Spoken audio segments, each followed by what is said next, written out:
Oi, galera, tudo bem? Como é que tá? Então, nós vamos fazer um resumo das aulas que nós fizemos até agora, né? Da semana remota, enfim.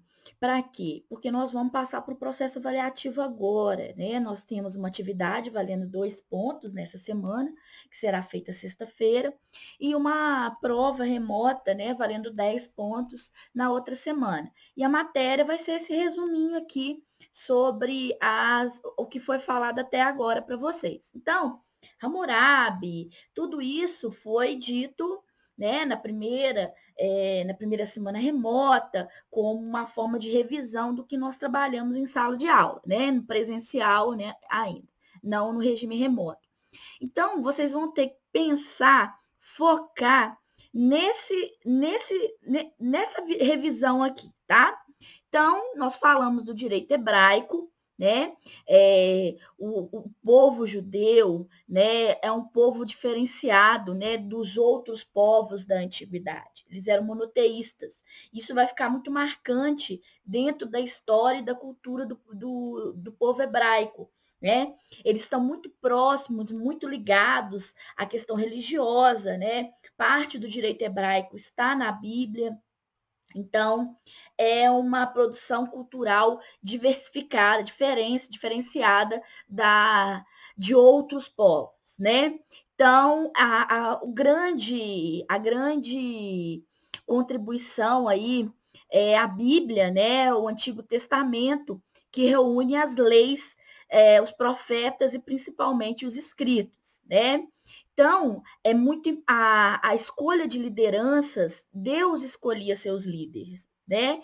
Deus escolhia o lugar onde iam ficar. Deus dava fartura, né? Dependia do merecimento desses povos. A vitória ou a derrota na guerra era fruto da escolha de Deus. Então, tudo era além de ser um monoteísta, né, era muito voltado à questão religiosa, né? Então, a lei era inspirada por Deus. Ir contra ela seria o equivalente a ir contra Deus também. Então, muito próximo à questão religiosa. O direito, por ser Deus o responsável por essa construção das leis, ele é imutável, somente o próprio Deus pode modificá-la, né?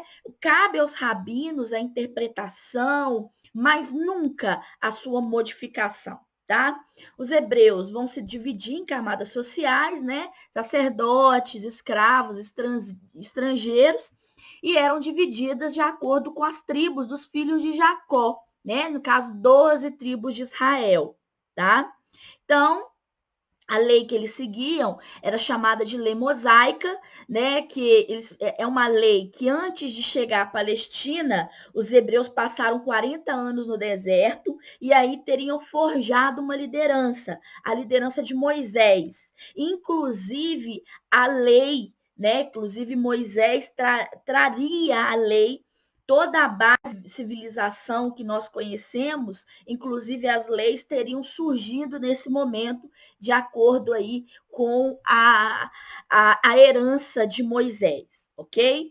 Então, é a base moral, né? A lei mosaica, os 10 mandamentos que foram escritos por Deus, entregue a Moisés no Monte Sinai. Isso mostra a grande aliança que eles consideram o povo escolhido por esse motivo, porque eles falaram diretamente com Deus através de Moisés. E aí a característica principal da lei do direito hebraico é a influência religiosa.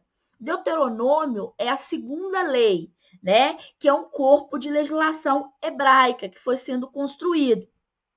De acordo com Deuteronômio, né, a justiça hebraica, a legislação, ela é rigorosa, né, prevendo assim total imparcialidade no julgamento. Então, por exemplo, tem um caso que, quando vai ser julgado algum tipo de assassinato, homicídio, há um período, um espaço, né, de tempo para que a imparcialidade ela impere, né, sobre o julgamento. Então, cada cidade tinha um juiz, né? E esses juízes não poderiam se corromper, né? Uma questão religiosa e rigoroso. A pena de talhão prevalece, né? Mais de maneira bem amena, né? Que eles limitavam muito a aplicação dessa lei.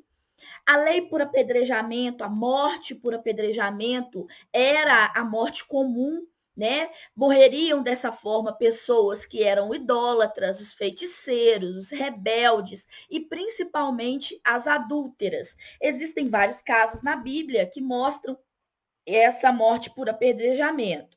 As testemunhas são muito importantes dentro das leis dos hebreus, né? Não existe prova mais importante do que a testemunha. E por esse motivo, aquela pessoa que desse um falso testemunho e fosse comprovado, né, eram duras as penas, né? Falso testemunho, a pena para falso testemunho é equivalente à pena que o acusado teria se fosse condenado, né? Ou o princípio de talhão, olho por olho, dente por dente.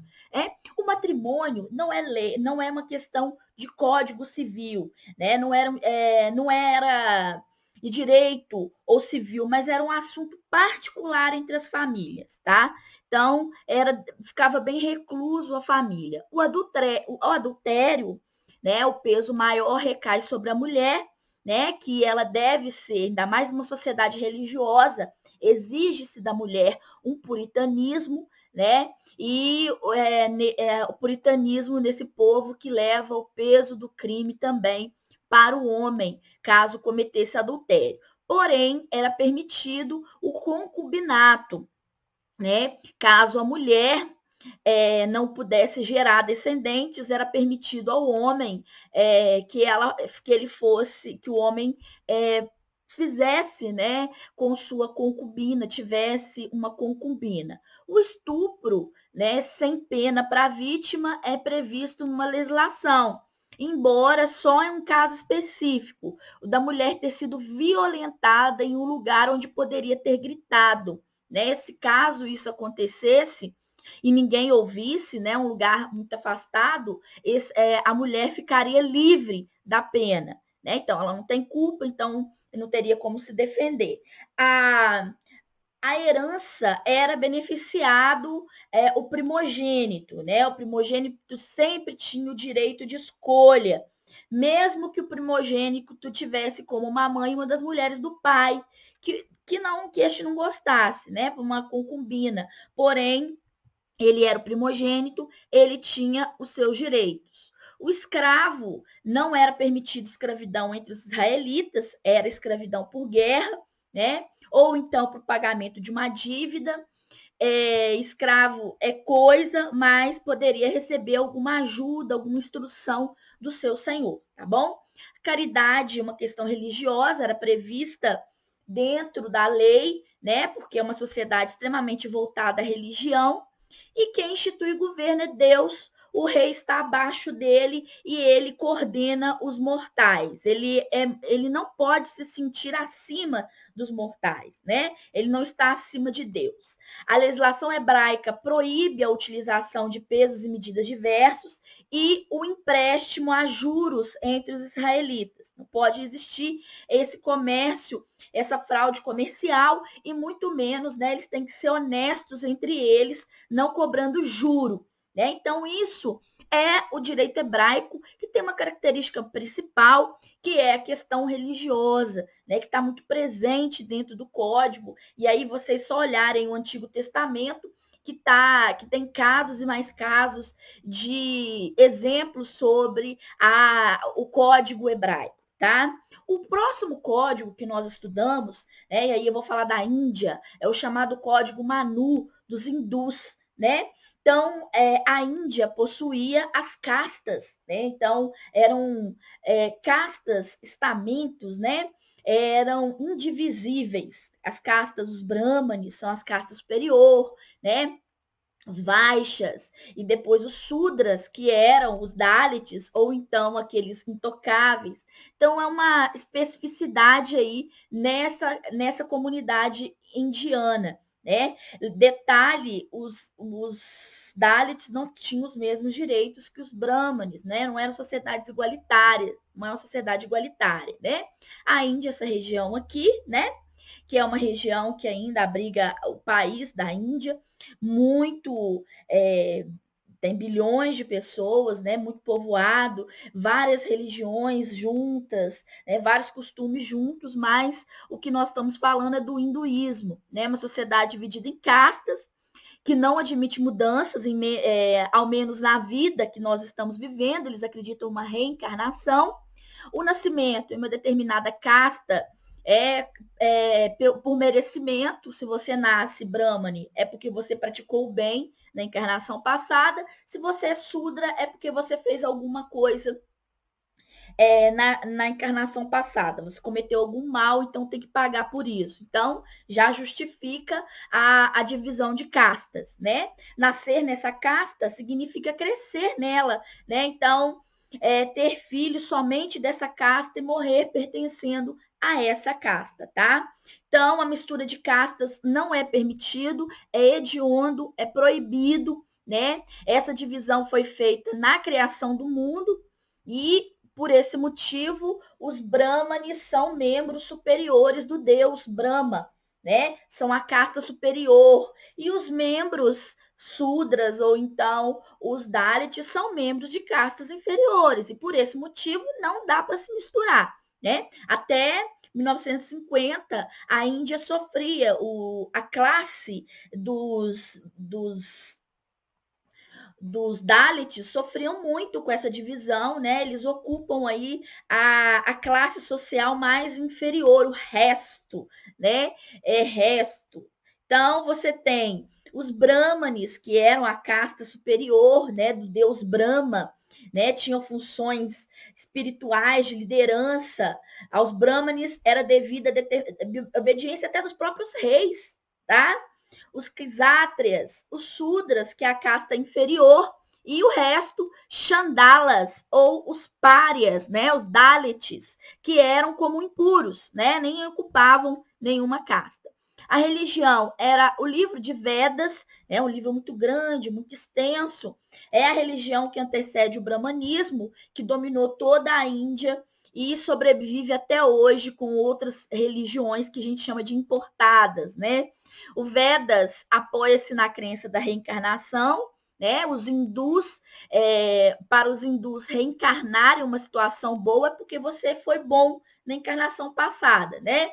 Deslocamento entre castas só era possível com a morte e a reencarnação. Então, apoiado entre os hindus essa divisão de castas. No caso, as mulheres, por exemplo, elas eram inferiores. Eu vou abrir aí um parênteses, né? As mulheres, principalmente quando é viúva, então é inferior totalmente. E só devem prestar testemunho às outras mulheres por causa da sua inconstância. Não deve se confiar numa mulher, de acordo com o Código Manu, né? Mesmo ao se colocar na posição de testemunha, né? As castas são separadas, né? O Brahmane tem mais apoio em relação ao resto, aos párias, né? Muitas crianças já nasciam prometidas em casamento, né? Elas casavam antes de nascer, né? Crianças aí, existe o casamento infantil até hoje na Índia, né? Que é necessário extirpar essa prática antiga, né? E elas casavam como crianças, né? O divórcio tinha que ter um motivo, né? Somente ele ocorreria por deficiência da mulher e o marido é quem decidia a separação, né? A separação poderia ocasionar a separação de efeitos de fertilidade, né? E de mortalidade infantil também. Situação da mulher é total subordinação, tá? A mulher não tinha direito à propriedade, né? Essa situação era muito imposta juridicamente porque a mulher era propensa ao mal, assim como várias religiões definem a mulher como mal, tá? Então, a mulher tinha funções diárias que estavam bem definidas no Código Manu, dona de casa, né, cuidava da renda da família, né, o casamento era exigido por lei, a mulher tinha que casar, mesmo que praticam a sedução, né, sem necessariamente cometer adultério ou fazer a mulheres cometer, deve ser punido. o adultério era algo muito aversivo, né, subversivo, de acordo com o Código Manu, né? A mulher, o Código via alguma pena de morte ao caso de adultério entre homens e mulheres, tá? Nos casos dos Sudras, um caso específico, vejam, o Brahmani podia ter uma pena mais amena, mas o Sudra, ele era cometido, ele tinha que ser punido com a castração, tá? Ou caso o adultério fosse cometido com uma mulher das 3 castas acima dele, tá? Na morte dos pais, a herança ia para o irmão mais velho, né? Então, a progenitura, né, era muito importante aí dentro do Código Manu. A adoção era permitida, desde que, quando não era possível conceber filhos, o homem permitia a adoção, né? E a impossibilidade também, a adoção simples, ela também era permitida no Código Manu. Fraude, né, era prever multa para a pessoa caso cometer a fraude. Então, esse é o Código Manu, bem explicadinho, bem resumidinho para vocês. E agora o próximo código, a Grécia, né? Eu expliquei tanto, falei tanto sobre a Grécia na última aula, berço da democracia, foi onde se desenvolveu o direito, né? Principalmente a igualdade. As leis eram estabelecidas livres para os cidadãos, né, nas assembleias, nas eclésias, mas não era qualquer um que era cidadão, né? A lei era escrita, codificada através das inscrições no muro, e nós temos os principais legisladores aí, Drácon, Solon e Clístenes. Detalhe também, a legislação não era igual para toda cidade-estado, né? Eu expliquei para vocês, as cidades-estado eram diferentes.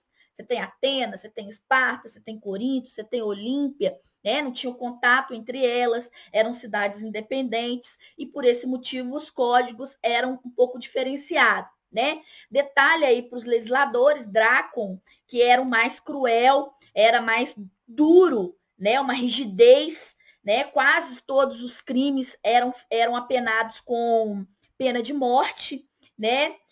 Furto e assassinato era a mesma pena, a morte.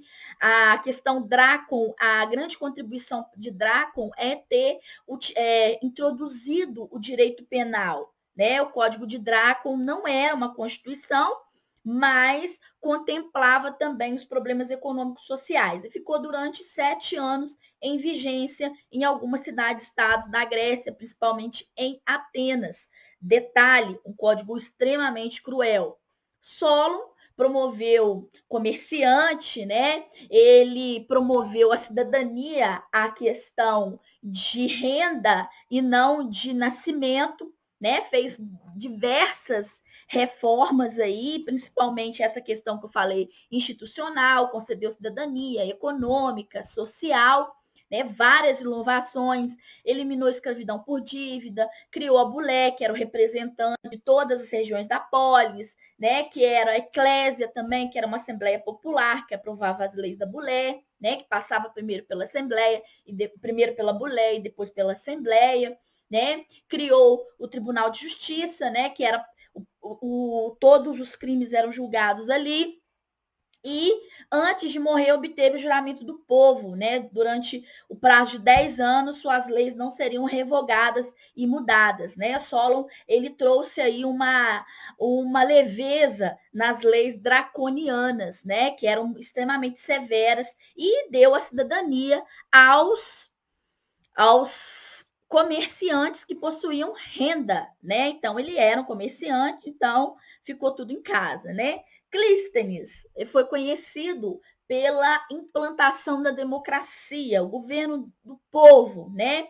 Fez uma reforma, ele era ateniense, uma reforma política, né? Proporcionou aos cidadãos.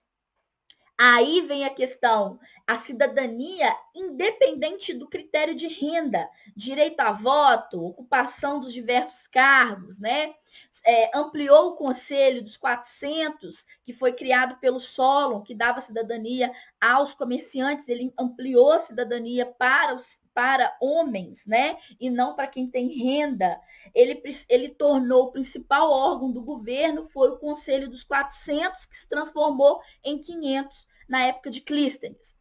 Né? A Assembleia dos Cidadãos, a Eclésia, se tornou um órgão central da democracia ateniense. É uma democracia participativa e instituiu uma lei chamada ostracismo, que substituía a pena de morte, né?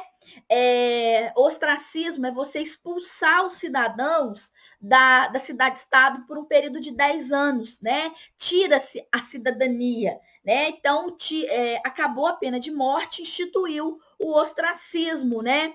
Por meio do qual todo cidadão suspeito de atentar contra a ordem do Estado era desterrado. Ou seja, ele tinha que sair da cidade-estado por um período de 10 anos e depois ele poderia retornar, né, como cidadão. Então, esse era o direito grego que vocês têm que entender, né? Com mais detalhes, vejam o vídeo da semana passada, que vai falar sobre Atenas, Esparta, uma série de outras formas de outras formas do direito lá em Atenas. Eu falo sobre a situação de Esparta, como é que era a sociedade, falo sobre Atenas também, enfim, são vários, né? Agora, qual seria a contribuição para o direito a Grécia trouxe para o direito, né? Primeira questão, regulamentação da propriedade privada, né? Os códigos, apesar de não serem códigos unificados, eles, em maior parte, eles regulamentavam esse direito do cidadão de ter propriedade privada, né? Solon, ele foi muito claro por ele ser um comerciante, né?